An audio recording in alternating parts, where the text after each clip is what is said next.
cutback for Vassilev, and Lukic! A banger of a strike for Jovan Lukic's first MLS goal! It's fallen out to Westfield! Oh, wow! He's nearly taken the roof of the net off! Philadelphia pounce again! Who gets his goal in his Union debut? The record signing, off and running in his first appearance for the club.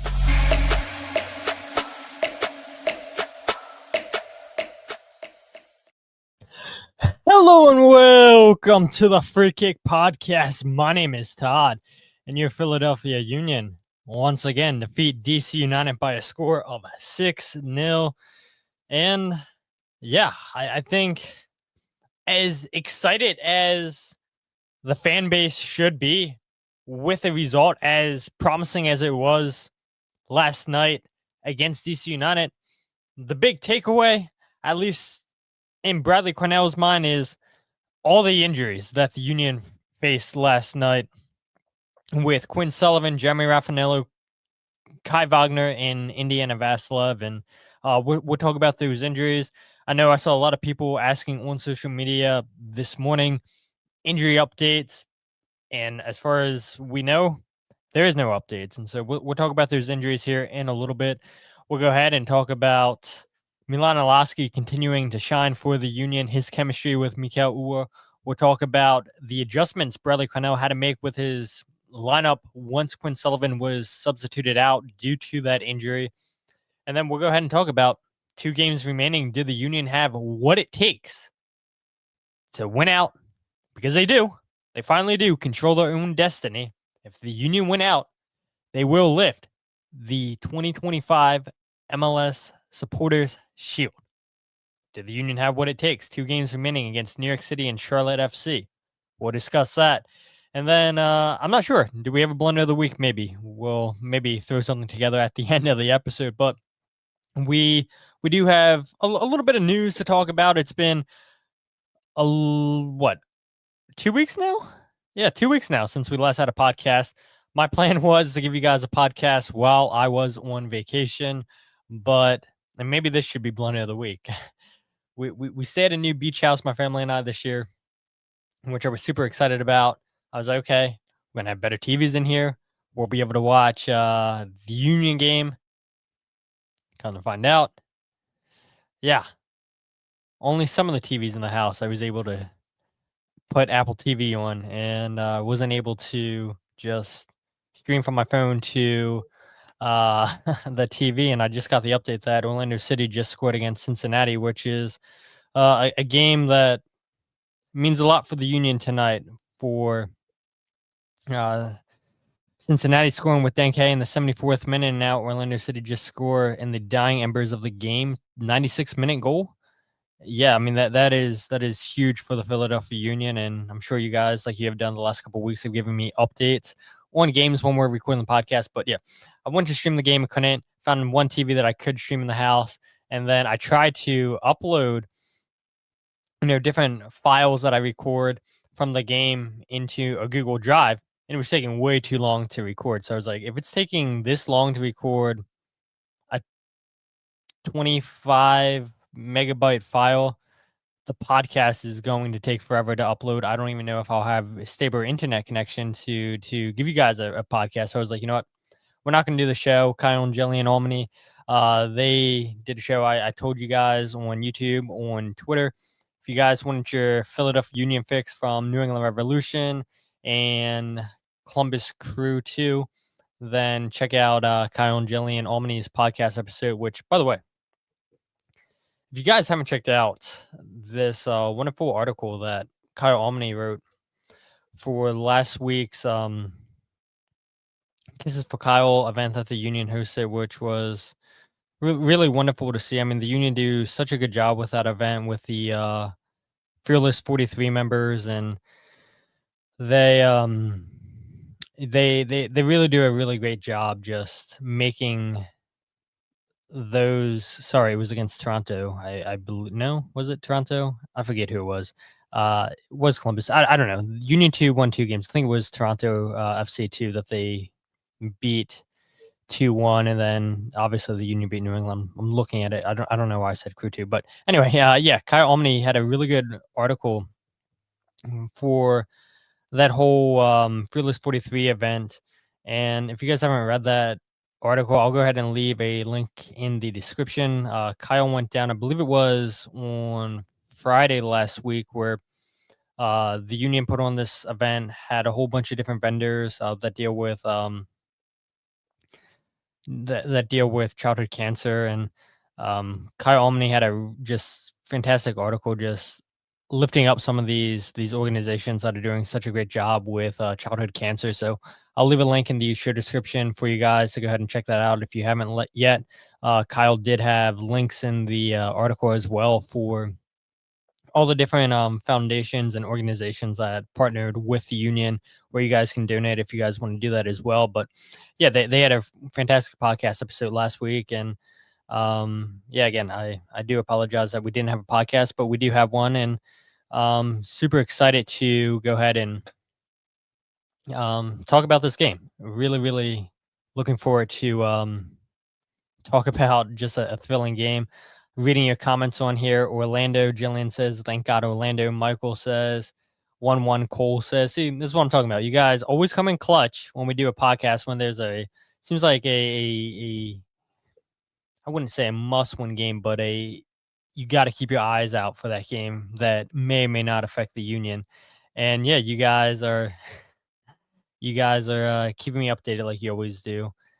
Cole says, I love Freeman. So I imagine that it was Alex Freeman. Yeah, Alex Freeman got the goal. And it's interesting, too, because yesterday when I went down to the DC United versus Philadelphia Union game with Kyle and Jillian Albany, and then Ricky Zelfro, who I see is in the comments tonight as well, we were talking about that. And I said, it is crazy that there could be a world where Alex Freeman winds up being the starting right back for the US at the World Cup. And Ricky was like, well, not so fast. Don't forget about Serginho Dest. But it seems like Pochettino really rates Alex Freeman, and he's had a fantastic season this year with Orlando City. And maybe this is a good segue into the first topic, which is the under 20s, and then we'll go ahead and talk about the MLS releasing the roster profiles. But I do have something I have to say about Frankie Westfield and the US U20s, other than him getting called up. So without further ado, let's get straight into the news.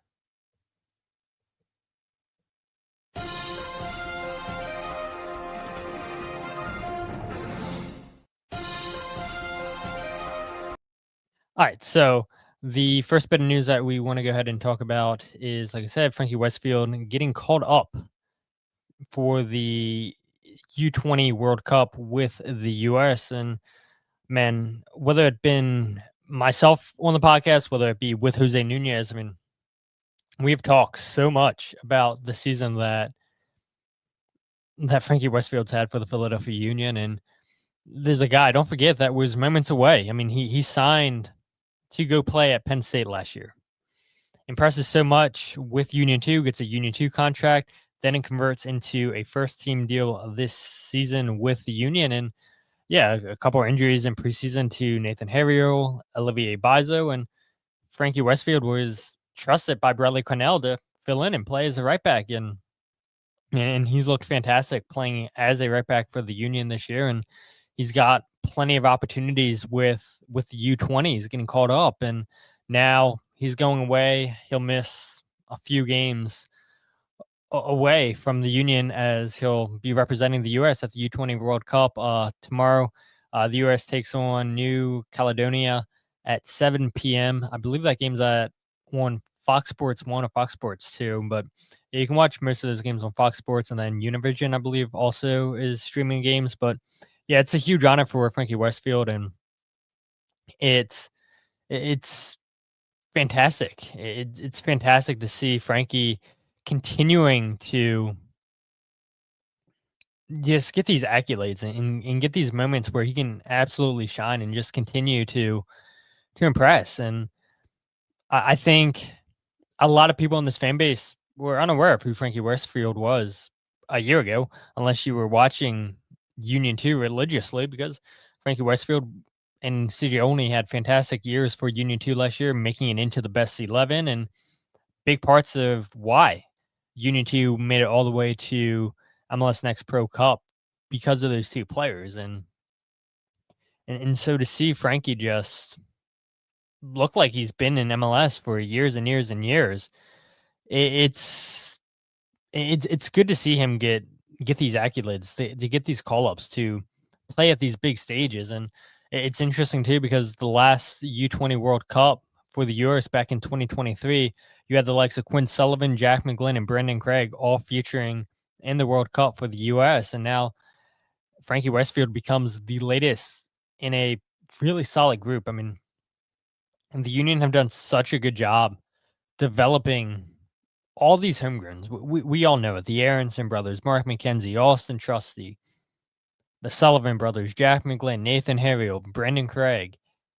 And now Frankie Westfield is joining the likes of those guys, playing for the U.S. at a big youth tournament. And I know people in this fan base hate it when the Union sell their young players, because remember a couple of years ago when the Union sold Paxton Aronson to Frankfurt, and I remember reading comments online where there was some people in the fan base pretty upset, saying, you know, what's the point? We don't get to enjoy these young players enough. We have them for a season or two, and then they're getting sold. And there's nothing wrong with that. You never hear me complaining about the Union selling young players. It's just business. It's how the world of soccer works. I say it all the time on the podcast. Anytime we bring up selling players, majority of the leagues in the world are selling leagues. And so I hope Frankie Westfield goes to this tournament and impresses, because there's going to be so many eyes on this tournament. And yeah, I mean, if the Union got an offer they couldn't refuse in the wintertime for Frankie Westfield, then they're not going to say no. Frankie's not going to say, "Oh yeah, I don't want to go to Europe," or wherever the case may be. If he impresses and there's interest for him in the wintertime, yeah, he's a Philly guy, but he's got bigger aspirations, I would imagine, than playing in MLS, playing for the Philadelphia Union, because that's a pretty awesome feat for Frankie Westfield, who a year ago probably didn't look like he would be playing in pro soccer, and winds up signing with Union 2, and now's been a stalwart for Bradley Carnell's Philadelphia Union in 2025, making 28 appearances, 21 starts, 1 goal, 3 assists in 1,986 minutes, almost 2,000 minutes. I mean, that is crazy when you think about a 19-year-old in Frankie Westfield that's played close to 2,000 minutes. He's playing meaningful minutes. He's making starts, and he looks like he belongs out there with his first team. And just really thinking about the last year and a half that he's had, I mean, it's crazy. I mean, do you even have time? Like, I would love to ask Frankie that question next time we may have the chance to talk to him. Like, have you had time yet to sit down and look at your last year and a half, and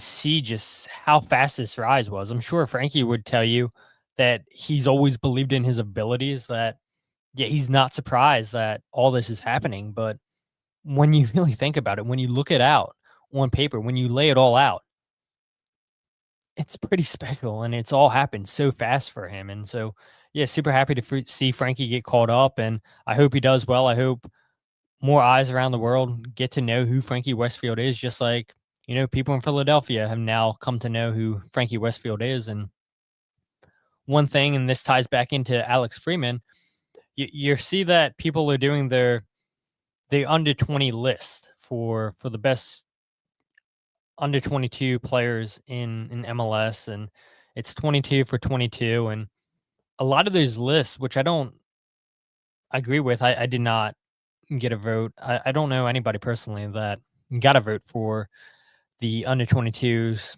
but a lot of these lists have Frankie Westfield on it, which is great. but they have Kevin Sullivan higher than Frankie Westfield, and I don't know how that makes sense to me, right? If you're looking at potential, sure, but if I was voting on that list, I don't think I would put potential over what a player is doing. And so a lot of these people's lists have Kevin Sullivan higher than Frankie Westfield, and I'm like, how? How when Frankie's played so many more minutes than Kevin Sullivan, he's contributing to this team. And so it doesn't make sense to me, right? And I'm sure maybe some of you guys in the chat would agree with that too when you look at some of these journalists' lists when they're releasing them. And once the official list comes out by MLS, I'm sure Kevin Sullivan's going to be higher than Frankie Westfield on that list. But if you watch the Union this year, you know that that's just simply not true. Kevin Sullivan higher than Frankie Westfield? Absolutely not. So yeah, we'd love to hear your guys' thoughts on that, on some of these journalists' lists having Kevin Sullivan higher than Frankie Westfield in their 22 under 22 list, because in my opinion, it's not, it shouldn't be the case at all. Again, a lot of you guys are talking about Orlando City should have beat Cincinnati tonight, but look, Cincinnati dropping 2 points and Orlando City do what they do best, go on the road and get results. And as Cole says, what a weekend of good results for the Union. That is absolutely correct. Jillian did say Fox Sports 1 is where you can watch tomorrow night's U.S. game against New Caledonia. And yeah, Eddie Davis, you're right, Cole. He's also been called up as a training player. And yeah, that's great for Eddie. He made his debut this season with the first team with the Union. We know that he's continuing to get minutes with Union too. And yeah, I think that the Union do so good at developing players, and to see 2 players get caught up, and yeah, Eddie's not there as a official player. He's a training player, but still that's a huge honor, right? To again, I mean, Eddie Davis has had a crazy, I feel like, last year and a half as well, signing a homegrown deal this wintertime with the Union, and had a fantastic season last year as a non-contract player. Did not have a contract with Union 2. Impresses enough. Gets a homegrown contract this year with the Union, and yeah, now to see him get called up as a training player with the U20 squad, that's a big honor for him as well. Yeah. Did I read Matt Doyle's article on the list? Yeah, I did read Matt Doyle's article.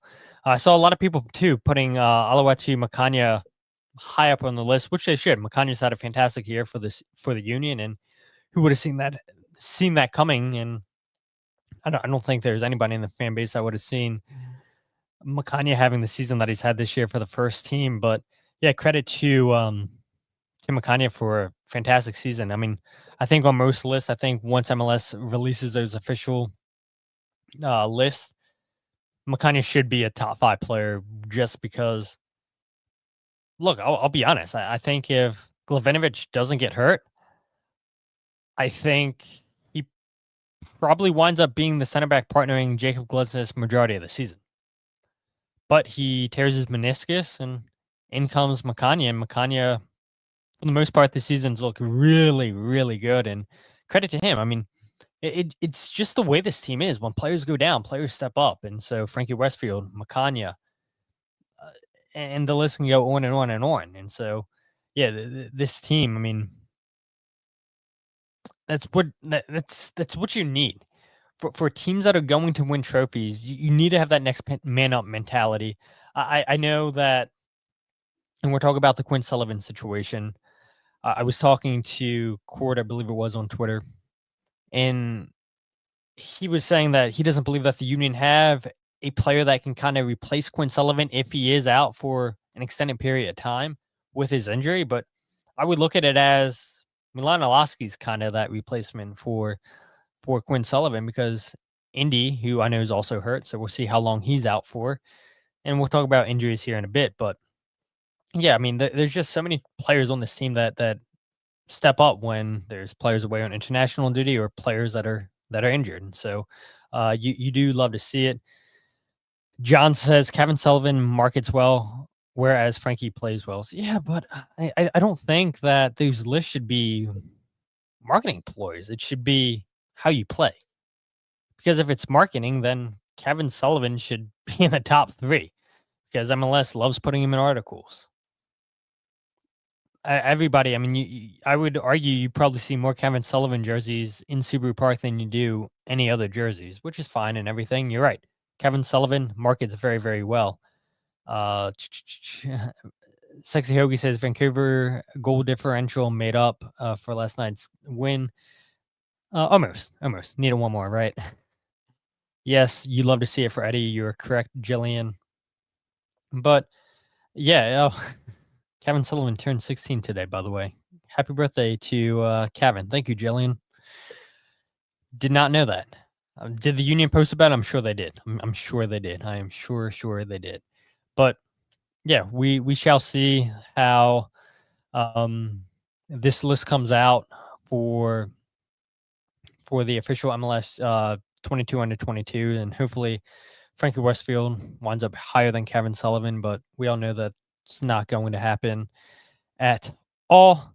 But the last bit of news I do want to talk about, and we'll talk about this super quickly, is just MLS releasing their updated club roster profiles. Union have $1.1 million in GAM available, so that's 2025 GAM, whatever they don't use this season, which they can't use since the transfer window is closed, since the roster freeze is set. That will now just roll over to 2026. And let's see if I can pull this up for you guys real quick watching on the live stream. Again, people that are listening on the RSS feed, that's why you should always check in to the podcast live, because we're always live on YouTube.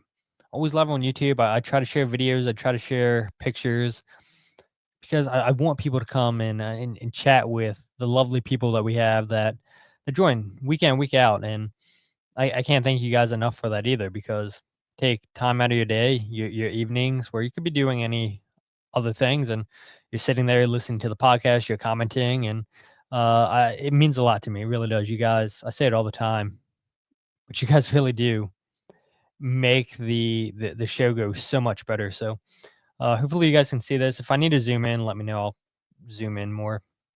But yeah, as you can see, it's nothing that we didn't already know really from May when MLS released the roster profiles. The only thing that is new on this list that we didn't know before is Milan Iloski. He comes in as a TAM player, which obviously he joins in the summertime, so there's no reason why he would have been on this list back in May. And so once the MLSPA releases the player salary for the fall of 2025, we'll see how much money Milan's making. When he was with San Diego, he was not a TAM player. He was on the supplemental roster.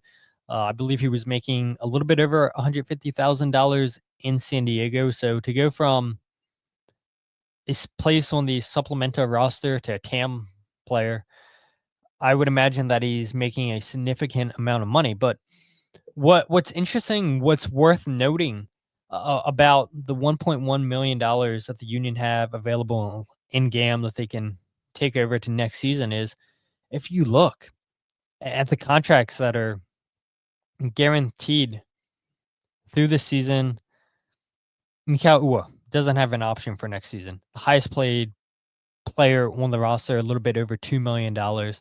Makanya has an option for 2026. I'd imagine the Union pick that up. Tabaribo has an option for 2026. I would imagine they'd pick that up as well. It was a buy option for Jan. I don't think the Union are going to pick that up, unfortunately, with him being done for the season. You look, and again, we can do this exercise maybe in the off season would be a better time to do it. Anybody else? Alejandro Bedoya doesn't have a contract for next season. Chris Donovan has an option for next year. Nathan Harriel has an option for next season. Oliver Zemla has an option for next season. I don't think they'll pick that up. Indy and Vassilev has an option for next season. They'll pick that up, and I'd be curious to see where they stand on contract talks. Ben Bender out of contract after this season. George Marks, backup goalkeeper. Don't think he'll be back after this season. Isaiah LaFleur, option for next year. I don't think they're pick that up either. So, I mean, there's a lot of roster flexibility for the Union. It's the point I'm trying to make for next season. $1.1 million. Yes, the Union had a fantastic offseason this year, and I would imagine that it's going to be even similar. And I know some people probably don't even want to talk about the offseason when you still got to focus on this year. The Union have an opportunity to win a trophy, but I say all that to say the Union really do have themselves in a really good position going forward into next season. So as enjoyable as this season's been, and hopefully it continues, I think there's going to be a lot of enjoyment in the wintertime as well. So hopefully this season ends with a trophy, and then you can take that high of the Union finally lifting a trophy. Hopefully it's a meaningful trophy like the MLS Cup. And then the Union go out and have a big off season. Yeah, I mean, this fan base would be riding on cloud nine. So yeah, hopefully the Union can take care of business with 2 games remaining and win the Supporter Shield and see what happens come playoff time. But let's go ahead and talk about that DC United versus Philadelphia Union match. As we know, the Union defeat DC United yet again by a score of 6-0. And the Union have completed history once more. And yeah, it's always interesting when you see the MLS communications department just tweeting out and letting people know, hey, the Union broke this record. Here's another record the Union had. Well, last night, the Union became the first team in MLS history to score at least 5 goals on the road against a single opponent in 3 different regular season occasions. Back in 2019, the Union did it. Back in 2022, and now in 2025. The Philadelphia Union absolutely own DC United. And as enjoyable as that game is, credit to Bradley Carnell. He said, we know what it's like to be on the opposite end of that, because the Union are only a couple weeks removed from the game against Vancouver Whitecaps. And so Bradley Carnell came out and said, we're not going to overinflate or over-evaluate the game against DC United. Yes, it's good to see the team go out and score 6 goals, to score transition goals. But let's not read into this too much. And that's kind of my thinking too.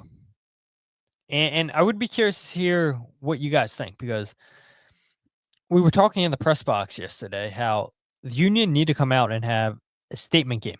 Last night was a statement game. It was a statement win, putting up 6 goals.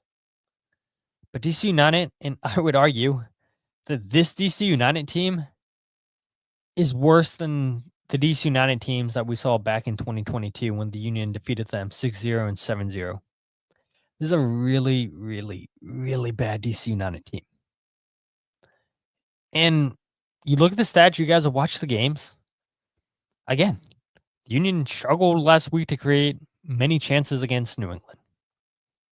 The Union struggled to create chances against Vancouver when they lost 7-0.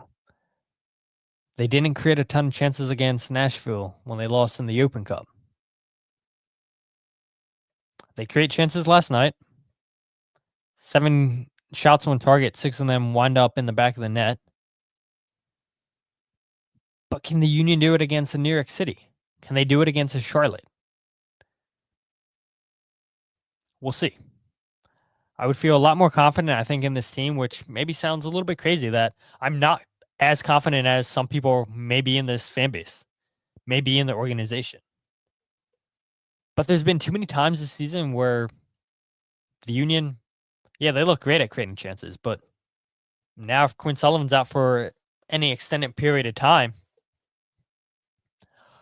that's definitely going to take a hit on your chance creation. And so, yeah, I'll feel more confident if it's not against a team like a DC United. If the Union come out and create chance after chance against New York City, if they create chance out of chance against Charlotte, then I'll feel confident for this team going into the playoffs. Credit to the Union. Prior to last week's game against New England, they were on that 2-game losing streak. And now they've started a new 2-game winning streak with wins last week against New England and now DC United. We talked about how you have to go and take care of business. It has to be a must-win game last week at home against New England. They scrape out a win. It needed to be a must-win game against DC United. They scrap out a huge win. Would you? I would say that it's a must-win game against New York City. You have to beat New York City. If you want to win the Supporters Shield, you've got to win your remaining 2 games. Like that's no secret. But I do think, yeah, I guess, right? I guess the last 2 games of the season are must win. If you want to win the Supporters Shield, you've got to go out there and win those games. So I do feel bad saying, yeah, this is a must-win game. This is a must-win game. But the truth of the matter is, if you want to lift that trophy, if you want to have home field advantage throughout the playoffs, then it's got to be must-win games. And so, yeah, we'll see. We'll see what happens next week against New York City, who are a stronger opponent than DC United was last night. And we'll see, can the Union create chances against meaningful opposition, teams that are in playoff spots? The Union, they earned their 8th road win of the season last night, passing the record of 7, which was set in 2022. They also earned their 19th win of the season, ties the most in club history, which was also set in 2022. And yeah, we all know how special 2022 was for this team. I've talked about it here on the show where, yeah, there's similarities. I asked Mikael Uhre last night. You know, he's one of a few players that are still on this team that experienced what 2022 was. And I asked him, can you see similarities from that team to this team? And he said, kind of. He said the difference was back in 2022, the Union just went on this crazy run in the summertime where they destroyed Houston, they destroyed Colorado, they destroyed DC United. They're winning by 5+ goals in these games. And Mikael says, you know, that really hasn't happened this season. We're having to grind out wins. Not that they didn't have to back in 2022, but they had this crazy goal differential. And that's not really so much the case this year. You see time and time again, they're grinding out games. They had to grind out a result where Mikael Uhre scores late, 84th minute, away in Montreal, a difficult place to go in and win. So there are similarities with this team. But you're seeing them grind out results that this team wasn't grinding out last year. They weren't. They simply were not grinding out results last year. And you get a point here or there, and I know, again, Andre Blake makes a huge difference. Probably make the playoffs. But look, this team buys into what Bradley Carnell is preaching. They buy in to each other. And the players that are on this roster from 2022, I'm sure they probably want to make amends for what happened against LAFC. But like Mikael says, you know, it's not totally similar, the roster this year compared to 2022. Yes, you're seeing them continuing going on the road, get results, which is huge in MLS. You got to do that. You see them tying the most wins in team history. It's fantastic. They have a chance to break that with 2 games remaining. They have a chance to get 9 road wins on the road when they end the season down in Charlotte. And so, yeah, there's a lot of good to take from last night's game. I think Daniel Jean-Jacques, in my opinion, probably played his best game of the season. I mean, he was recovering so many loose balls, tackling, just covering so much ground in the midfield for the Union last night. I thought Nathan Harriel was excellent as the right back. I thought Jacob Glesnes and Macania, you know, there was times where, you know, they had a backpedal and put in last-minute tackles to block shots. Union get a little bit fortunate that Peter Stroud hits the post and crossbar in the first half. And DC United had chances in this game, but, you know, a team that's probably going to look pretty different next year compared to a team that's playing for trophies this year. I mean, you just see the quality difference, and it was pretty evident. I mean, Christian Benteke, he's a decent player. Pirani, I think, is a really good player for DC United. I think Peglo is another good player. Peter Stroud, or Jarrett Stroud, sorry, is also a decent player. I think, a serviceable player coming off the bench. But yeah, I think this DC United team, it's going to look very different next season compared to what we saw last night. And again, I don't want to keep beating a dead horse, but how much can you buy into the Union's performance? It is good to see them break out, that they do have quality, that they can score goals. But it's DC United. Let's be honest. It's DC United. Let's go ahead and pull up some of your comments. I know I'm probably so probably so far ahead of when you guys have put these comments out. Where's my goals breakdown? Michael says Tuesday. We'll record that Monday and get that out on Tuesday. Maybe late Monday night, but probably Tuesday. Probably Tuesday. You'll definitely get it. You would definitely get the goals breakdown video. Plenty of goals breakdowns to break down in that game. A lot of good defensive displays as well. Andre Blake came up with 4 saves last night against DC, I believe it was. Yeah, 4 saves last night for Andre Blake. Did well in net. Did really, really good. Let's see. John says Uhre seems to play better when he's off the bench and setting up Ribeiro and Damiani. Wouldn't mind seeing him replace Sullivan to see if he can play that role. It's a good point. We'll bring that back up here in a bit. They've been playing better as of late. DC beat New York City recently for what it's worth. And didn't they get a result against Inter Miami a few weeks ago at Audi Field? And then they showed some fight against Miami down in Miami where Jacob Morel scored a late goal. DC United still wound up losing that game 3-2, but they did show some fight. I mean, they have players on that team, don't get me wrong, that are playing for spots next season, playing for a new contract. And maybe it's not even with DC United. Maybe it's to prove that they can still play in MLS. So, yeah, I mean, even though DC United's not making the playoffs, they do have a reason, those guys, to play for new contracts, whether it's with DC United or for somebody else in MLS. DC United has been in rebuild mode for years. That is true, Hakuna. That is definitely true. DC United's been in, which is crazy. I was also having this conversation, which is so funny, where, I mean, I guess it's kind of, you can kind of compare it to Arsenal, right? Where that fan base was complaining that, oh, we're not winning trophies under Arsene. We need a new manager.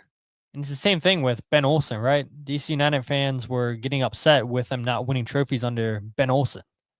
But you know what both managers brought you? They brought you stability. You knew you were going to make the playoffs pretty much every year under Ben Olsen. You knew you were guaranteed a top 4 spot with Arsene and Arsenal. And yeah, I know Arsenal's been better under Mikel Arteta, but it wasn't always the case with them. They were missing out on top 4 spots, playing Europa League and not Champions League year in, year out. DC United, they can't even make the playoffs now. So, yeah, it's like you don't know how good you have it until it's gone. And so I'm sure there would be people in that DC United fan base that would say, yeah, we would love to have Ben Olsen back. But then at the flip side, is it going great for Ben Olsen in Houston? As things stand, Houston in 12th place, only at 36 points. They're chasing San Jose, who has 38 points, who's in the final spot in the playoffs. Then there's also Colorado Rapids and 40 points in 8th place. Could Houston catch them? Yeah, but you would need Colorado to drop points against Real Salt Lake, big match, and then they end the season against LAFC, which is also a big match. So it's possible, right, that the Rapids lose both their games, and if Houston wound up winning the last 2 games, it's possible that Houston wound up making the playoffs under Ben Olsen. Because it's good. I mean, not that it matters. Let's look up and see who Houston ends up playing the last 2 games of the season. They are at home against San Diego, tough game, and then they go on the road against Sporting Kansas City. So, yeah, it's possible, right? But you probably have to win out if you're Houston, but it's neither here or there. We'd love to see Jack McGlynn in the playoffs, though. I mean, again, more eyes on Jack, and I think it's only a matter of time before we see him playing in Europe. I do think Jack McGlynn has a really good chance, really good shot at making the World Cup roster for the US. Pochettino seems to rate him very highly. We all know that Houston rates him highly, and he's having a really good season with Houston. So we'd love to see him make the playoffs with Houston, more eyes get on him, and then he eventually makes his move to Europe. But anyway, I digress. Back to the game. I guess, I mean, again, I don't have too much to say about the overall performance of this game. And if you guys want me to bring up something and talk about it, we will. But I guess we should probably transition to the injuries to Quinn Sullivan, Kai Wagner, Indy Vassilev, and Jeremy Rafanello. And I saw you, Cole, talking about it a little bit on Twitter, where, yes, Bradley Carnell did say after the game that out of all the players, Indy and Vassilev went into the locker room after the game, said that he was feeling a little bit better, saying that the injury's been toned down a little bit, and yeah, that he's just overall feeling a bit better. But he was saying that there still needs to be checks for Kai Wagner, Jeremy Rafanello, and Quinn Sullivan, with Carnell believing that Quinn Sullivan's the worst off. And I do agree with Bradley Carnell, because after the game, after we got done talking to Milan Iloski and Mikael Uhre, I saw Kai Wagner come out of the locker room. He was limping a little bit. I saw Jeremy Rafanello come out of the locker room limping a little bit. I saw Indy and Vassilev come out limping a little bit, but we did not see Quinn Sullivan. Bradley Carnell said that Quinn was with the doctors, and we never saw Quinn come out at halftime at the end of the game with the team. And when that happens, I mean, it's a little bit scary. It's definitely a little bit scary, and I hope that it's not too serious for Quinn Sullivan. I'm trying to pull it up here. I mean, I always feel bad playing Apple videos during the podcast. It hasn't happened yet, and hopefully it doesn't happen. But yeah, I would hate for suddenly just the podcast, the live stream to get taken down on you guys as I try to show these videos. But I don't even think I'm going to be able to pull it up.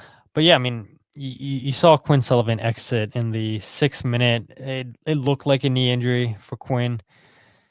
And it sucks. It really does suck that if it's a serious knee injury for Quinn Sullivan, we know that means he's probably going to miss the rest of the season. And what does that mean? Who replaces Quinn Sullivan? Who's the most likely player to replace him? My argument would be Milan Iloski, because Indy and Vassilev, assuming that he's not seriously hurt either, he's going to continue to start week in, week out, and it's just not going to change. Coaches have their favorite players. Bradley Carnell loves Indy and Vassilev, and you know, when you want a player to do all the little things, going out and just working the tail off defensively, winning the ball back, putting in challenges,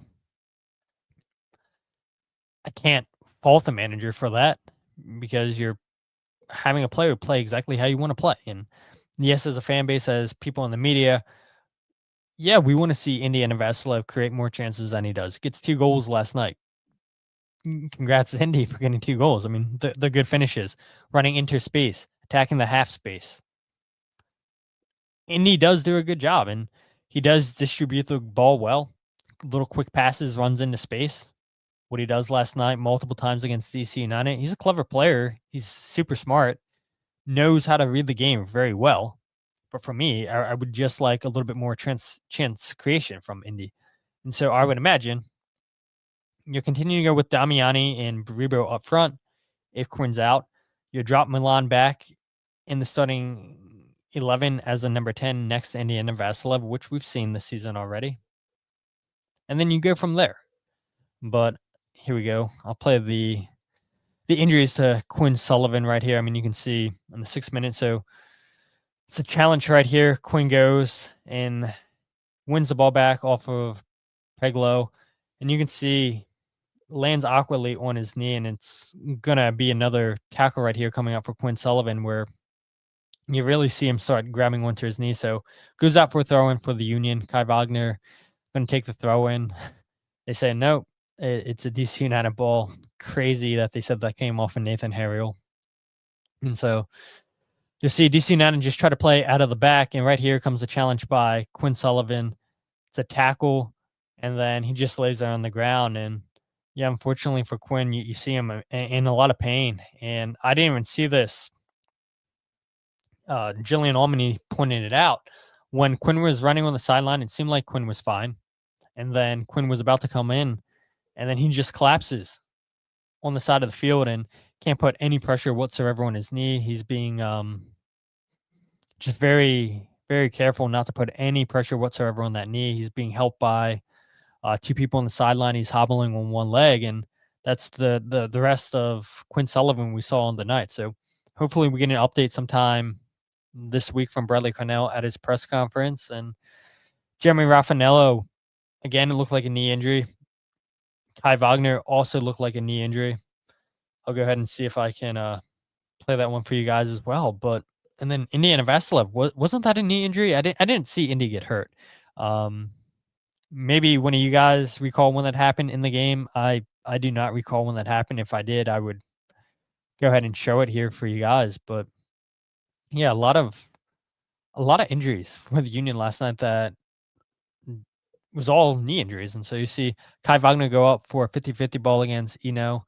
And then, yeah, he lands awkwardly on his knee and gets the ball back. And you can see he's just in a lot of discomfort in that knee. Just like Jeremy Rafanello, who came in as a second half sub, had to be subbed out. Indiana Vassilev, Quinn Sullivan, just all knee injuries. And it sucks. It sucks. Hopefully that it's nothing too serious for any of those guys. But yeah, the worst of them would probably be Quinn Sullivan. And yeah, I don't know. Again, just Carnell saying that he was with the doctor. There was no update on any player. I can only speak for what I saw. I saw Kai, Indy, and Jeremy after the game. Did not see Quinn Sullivan. So yeah, hopefully Quinn's fine. But let's go ahead and say hypothetically, what if Indiana Vassilev, Jeremy Rafanello can't go next weekend against New York City? Then what does your depth look like? I would imagine Ben Bender, even if Indiana Vassilev and Jeremy Rafanello, if those guys can go, I would imagine we start seeing Bender back into the match day squad. We see him finally make an appearance last night, comes on in the second half for the Union to help close out the game. Kevin Sullivan, I would imagine, comes into the fold more. What about Alejandro Bedoya? Can he play as one of the 10s? What about CJ Olney? That would be crazy, right? Goes away to Lexington. Now back into the starting 11 with Union 2. Could he be next in line? Marcus Anderson's a shout, just like Jillian said. Good shout there. Cole, you said the same thing as well. I mean, the Union do have depth. Is it a drop-off from a Quinn Sullivan and an Indiana Vassilev and Jeremy Rafanello if those guys can't go next weekend against New York City? Probably. We're just being honest. There's a drop-off, but you've seen those guys do a job this season. Marcus Anderson scores a goal against Charlotte, a huge goal against Charlotte. You see Ben Bender play meaningful minutes during the summertime while Quinn Sullivan's away during the Gold Cup. Yeah, they may not be like-for-like replacements, but they can do a job. And that's what you're asking right now. You're asking for players to do a job, to go out there and help you get results. And so the Union's depth definitely going to be tested if Quinn Sullivan, Indiana Vassilev can't go next weekend against New York City. The bigger question I would say would be Kai Wagner. If Kai can't go, I would imagine you move Nathan Harriel to left back, and then Olivier Bizo comes into the starting 11 at right back. But then you start to really miss Frankie Westfield. And as much as you don't want it to happen with the U.S. at the U20 World Cup, if Kai's out for any extended period of time, you may be saying, hopefully the U.S. don't get out of the group stage because they're going to need Frankie Westfield back. But yeah, we'll definitely see the Union's depth be tested if any of those guys can't go next week or the following week. And yeah, hopefully good news from Bradley Carnell. But the Union did have to make a little bit of tactical adjustments with Quinn Sullivan coming out. You bring in Mikael Uhre. And to John's point earlier in the show, he says Uhre seems to be playing better when he's off the bench and setting up Ribeiro and Damiani. Wouldn't mind seeing him replace Sullivan if he can play that role. And the thing is with Mikael Uhre, right? I was having the discussion last night with Jillian and Kyle. Mikael Uhre brings you something completely different than any other striker on this roster. That's running out into the channel and speed. And we've seen that every single time since 2022. Mikael Uhre has a knack for just pulling out center backs, running down into those channels. Sergio Santos did the same thing when he was here, but the difference is, I would say Mikael Uhre is a better finisher than Sergio was. At least Mikael can use both his left and right. If you wanted Sergio Santos to use his right foot, probably wasn't going to happen. And so, yeah, you do get something different where we saw it last week, right, against New England, where Damiani and Baribo both made the same run on Damiani's goal. I think they're just way too similar of strikers. Yeah, Damiani's more physical. He's more of a target for it than Baribo. But there's been multiple times this season where you're seeing them make the same runs into the box. And it doesn't really happen when you have Mikael Uhre and a Ty Baribo or Mikael Uhre and Bruno Damiani. I know we've seen the experiment of Mikael Uhre and Iloski up top, but I think personally, Iloski is better as a 10 than he is up front. And so, to your point, Michael, Uhre was the perfect player for the game last night. And he seems to be a perfect player. You're absolutely right. A perfect player against DC United. 6 career goals now against United. Some players just have a knack for certain opponents. And Mikael Uhre seems to always score against DC United. No matter who's on the field for DC United, he just always scores. Mikael Uhre had a huge game last night. And so I had asked Bradley Carnell, what changed tactically for you? Yeah, I'm sure it changed a little bit. Obviously, you burn a sub a lot quicker than you wanted to in the 6th minute, bringing Quinn off for Mikael. But was it always the Union's game plan to go out and attack the channels, whether or not Quinn Sullivan was in the game? Yeah, no, we spoke about, getting on the move into the assist zones. We thought that they're, on the scout of, looking at their holding midfielder behavior and their center back behavior, we thought those were areas to exploit. And, listen, the guys executed really well. The spaces were there. We've been trying to play through a little bit too much for our liking. It was good to get on the move again and in behind. So, and then when you have a guy like Mika in the team and a guy like Bruno holding up the play and battling and occupying 2 center backs, and then all of a sudden Mika slips off your shoulder and he's gone in behind. So it brings a different depth and a dimension to our attacking game. And then you have the quality of Indy and Milan and Quinn when he's on the field. So, it was just a good overall performance. And I'm sure the boys are also extremely happy about the clean sheet. Yeah, and it does bring up, remember, the 2 goals that Mikael scores off the bench against Colorado Rapids. And I thought, okay, well, Mikael's getting hot. And maybe we start seeing him into the starting lineup now. And then he goes back with Damiani and Baribo up front. But maybe because Baribo was suspended last night because of yellow card accumulation, you don't start Mikael in this game. You start Iloski and Damiani up front.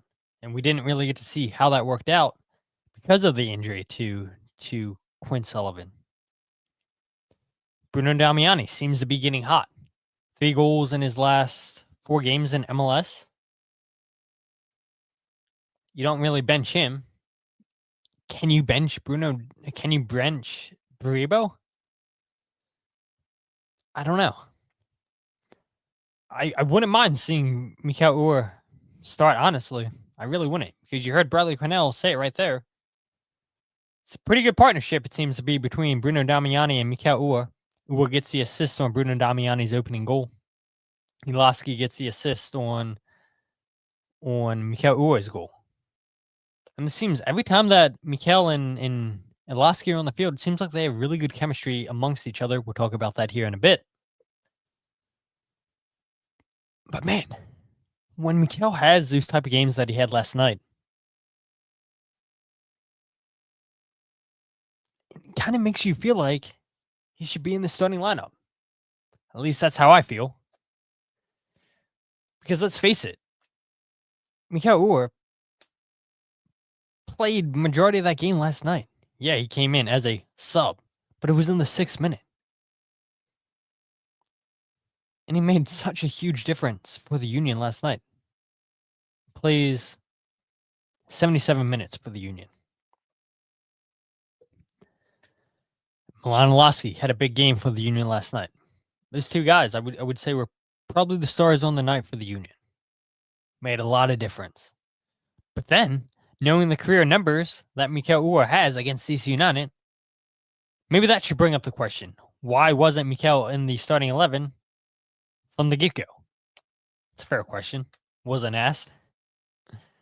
But I think when you look at the injury to Quinn Sullivan, and Bradley really doesn't want to talk too much about the game because of the injuries to his players, understandable. You don't get that question in. Michael says the game could have ended very differently if Uhre didn't get in early like he did last night. Sexy Hoagie says Damiani was always hot. Michael also says, I feel like it will always be Damiani, but he should experiment more with Uhre and Baribo pairing. He played so well off of Iloski too. And I think earlier in the season we saw, or at least if my memory is correct, it might not be. I feel like Mikael and Baribo were having pretty good chemistry earlier on in the season. And maybe you go back to that. I don't know. I mean, this is what you want to see, though. With 2 games remaining, you want to see players getting hot at the right moment and carry that in to the playoffs. And so, hopefully Mikael stays hot. Hopefully Bruno Damiani keeps scoring. Hopefully Baribo, I would imagine he goes back into the starting 11 against New York City. Hopefully he can get a goal or two. And yeah, that's what you want. You want your forwards putting in the ball in the back of the net. You want to see them making hard runs, setting up other players. And that's what those 3 guys have been doing as of late. But then it takes me to Milan Iloski. We've had this discussion too on the show. Is Iloski better as a number 9? Is he a better number 10? I think he's a better number 10. I think he fits this system, this formation, this team a lot better as a number 10 than he does for it. In 9 appearances, 6 starts for the Union, 3 goals, 4 assists, and 572 minutes. 2 games this season, he started with Mikael Uhre. Had the assist last night to Mikael. Plays the ball into Mikael Uhre for the opening goal for Bruno Damiani. And it's just like Milan just always knows where to find Mikael, and Mikael always knows where to find Milan. They just have really good chemistry amongst each other. But before I play the clip from Milan talking about his partnership, why he believes that he has such a good partnership with Mikael Uhre, Bradley Carnell talked a little bit about what Milan Iloski brings to the team and what the Union knew they were going to get from him before it was made official.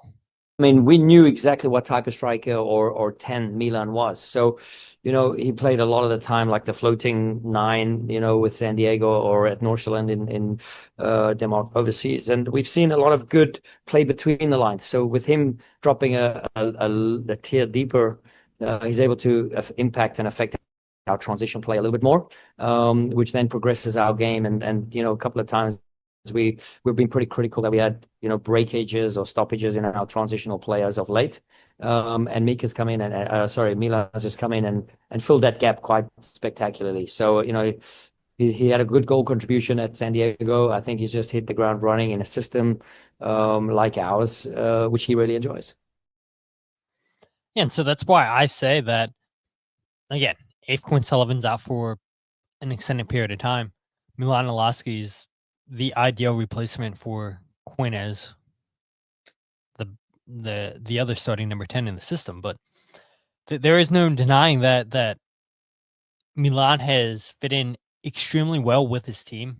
He's brought into what this team's been building all season long. And I had asked Milan, was that a surprise to him coming to Philadelphia and being embraced as quickly as he was? And this is what Milan had to say about the chemistry and about being embraced from the get-go, from the locker room. Yeah, yes and no. I mean, I think I think the team's where they're at for a reason. So I wasn't expecting a real hostile, strange environment because everyone in the league knows how great the team works together. So I assumed that coming in, and I try to embrace the team values and the culture, and just add to it as much as I can, and really not take away from it. So I did expect it to be a little bit strange coming in and being an attacking player at this point in the season, but at the end of the day, the team I think saw that I can add another layer to the group, and they really embraced me from the beginning. Yeah, I mean, from the beginning, you hear him say the team's embraced him. And to Michael and John's point, the one thing that Milan brings that you don't see a ton of, Quinn Sullivan does it as well. Both players shoot outside the 18-yard box, which then, as you mentioned, John, it brings out the center backs. It opens up space for the strikers. It opened up space last night for Indy and Vassilev, right? Has that long distance strike. Nobody in the midfield for DC tracks Indy and Vassilev. It's a good save by DC's goalkeeper. Parries it in front of him. Unfortunately for him, his defenders, his midfielders leave him out for dry. Nobody follows up the ball. Nobody tracks Indy and Vassilev. Now Indy's in 1v1, and then he just slots it home to make it 3-0. But Iloski's fit in so well. And that's a credit to the union, to the scouting department, to Ernst Tenner and the rest of the front office, going out and buying players that are quality players. Don't get me wrong. That matters. But I would argue what matters just as much is bringing in good characters, players that aren't going to disrupt the locker room, people that are going to fit in flawlessly. And that's exactly what Milan Iloski's done. And he really seems to be being embraced by that whole team since his first game with the Union, I would say. And I mentioned the numbers: 3 goals, 4 assists in 9 appearances across all competitions so far with the Union. Yes, we all saw what he did in San Diego. It's just so shocking that they were just never able to get a deal done, make the deal permanent for him. And San Diego's loss was the Union's game. And so I'm loving what I'm seeing from Milan Iloski with those shots outside the box, attacking the space, setting up his teammates.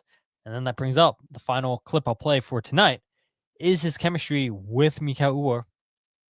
They've had 9 games together, and it seems like they've been playing with each other for years. It seems like they have a really good understanding of the runs each other are going to make, where they're always going to be on the field. And so Milan talked a little bit about his chemistry, why it's hit the ground running so quickly with Mikael. Yeah, I don't know. Maybe it's my Danish, half Danish maybe. No, I'm just kidding. They just call me half Dane.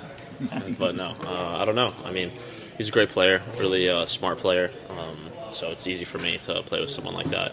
I feel like I've really built good connections with everyone in the attacking group. So it's just another great piece we have, and for me, it's fun to play with a striker like that and someone that I think's very similar to. So we have a really good connection. Honestly, I do think my coming from Denmark and knowing quite a bit about Denmark, living there for the last couple of years, definitely plays a part in it. So I'm happy to be on the same team as him, and it's really fun to play with.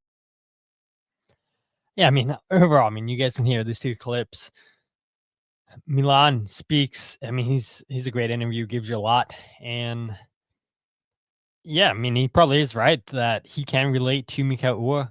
Maybe that's a nickname you guys, the fans, should get going. Half Dane. You heard Milan say that He used to be called that because of being Danish, half Danish.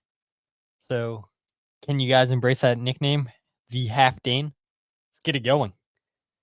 But yeah, Mikael Uhre, I would say, is the player that it seems like Milan has the best chemistry with, which is maybe part of the reason why we saw Bradley Carnell start those two guys up front against New York Red Bulls. It feels like forever ago at Red Bull Arena. It doesn't work out, and the Union wound up losing that game.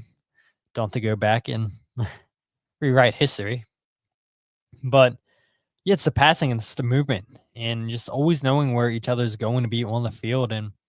And yeah, Mikel said after the game something similar that, yeah, he does believe that because they can relate a little bit about both playing in the Danish league, knowing what it takes to play in that league, and both being similar players, Mikel believes that they have just that natural understanding of each other. And yeah, it shows. And again, hopefully as the Union progress, head towards playoffs, 2 games remaining in the regular season, hopefully they can start finding these partnerships, these little areas on the field where they can take advantage. And we all know that you're not going to get a ton of chances like you had last night against DC United come playoff time. I would argue you're not going to have a ton of chances against New York City. You won't have a ton of chances against Charlotte, even though Charlotte lost last night 4-1 to Montreal in Charlotte. Insane. Did not think Montreal would go down in Charlotte and defeat them. But it happened. Maybe it can happen with the Union. Have never won down in Charlotte in 3 appearances.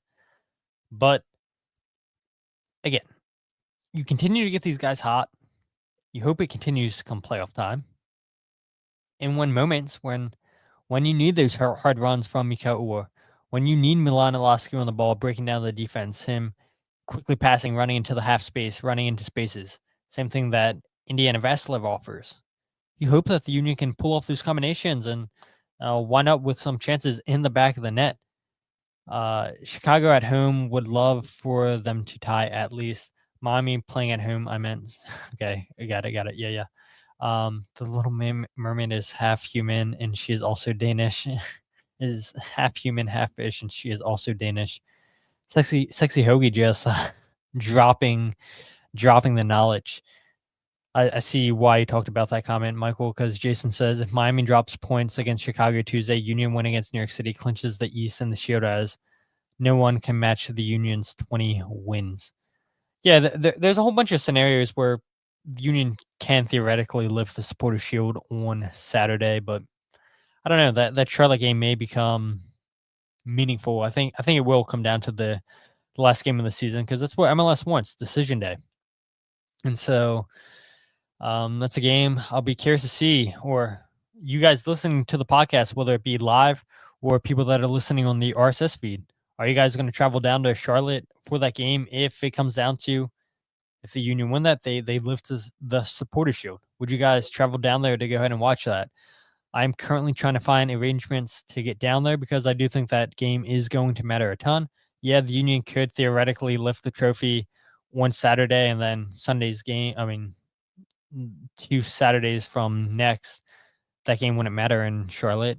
But yeah, I do think it's going to come down to Charlotte. I really do. I really do think it's coming down to Charlotte. But we'll see what happens. And I think a lot of people should take advantage of going down to Charlotte if that's what it takes to see the Union lift another trophy in person, because you guys got to see the Union lift the Supporters' Shield in the Eastern Conference Final Trophy, which I don't think people really count that as a trophy, but they did have a trophy celebration and they did party. And Jose Martinez, I'll never forget that, comes into the press conference room and tells Jim Curtin to hurry up, come celebrate with them. And he had his goggles on, he had champagne. Oh man, the memories from Jose Martinez. So yeah, if you guys do have the opportunity to go down to Charlotte and that game does mean something, you should absolutely go ahead and go and see the Union potentially lift another trophy in person. But again, you win in what Miami does, what Cincinnati does or doesn't do, what Vancouver does or doesn't do, it doesn't matter. It really doesn't matter. You win your last 2 games, you win the Supporters' Shield, you have home field advantage throughout the playoffs. Miami, 56 points. They play Chicago, as you guys mentioned, on Tuesday. Then they have New England on Saturday. Then the following week, they are at home against Atlanta, and then they end the season in Nashville on October 18th. Cincinnati just drew tonight against Orlando City, and then they go away to New York Red Bulls next weekend, and then they end the season at home against Montreal. Vancouver, 57 points. They are playing at home against San Jose, away at Orlando, and then they end the season against Dallas. So, again, there's a whole bunch of scenarios we can look at next Sunday if we need to. But it doesn't matter, right? You win your last 2 games. You win the Supporters' Shield. Now you have home field advantage. Now you guys don't have to worry about making your travel arrangements out west or anywhere along the East Coast. You guys can just enjoy being at Subaru Park, unless it's that best of 3 game where the Union, I would imagine, go on the road in the second game of that matchup. But yeah, that would be nice, right? For the Union to host MLS Cup. And what could have happened in 2022 if the Union would have hosted MLS Cup against LAFC? I think my hope is, and I wasn't at the stadium last Saturday because I was on vacation. How was the atmosphere? How was the atmosphere? I mean, it seemed like it was pretty loud. Listening on the broadcast, it looked pretty packed. And so, yeah, I hope the stadium's packed on Saturday. I hope fans get excited. I hope they get loud for the playoffs that are coming up. We all know how special those games are. And yeah, hopefully, hopefully you guys are ready for Saturday's game, and hopefully the Union can take care of business against New York City. And then that'd be awesome to see like 500 fans just travel down to Charlotte. That would be awesome. I don't know if the Union can get that many fans, but what if the Union, and they probably would never do this, but doesn't Atlanta do this, where they're buy tickets for their away supporters, where all you have to do is buy a combination ticket to the game and then they pay for your ticket? What if the Union did that, right? That'd be awesome. To see the Union buy like 500 tickets for the away fans to go down to Charlotte, and you guys just have to find a way to get down to Charlotte, and then here's your ticket into the game. That'd be awesome.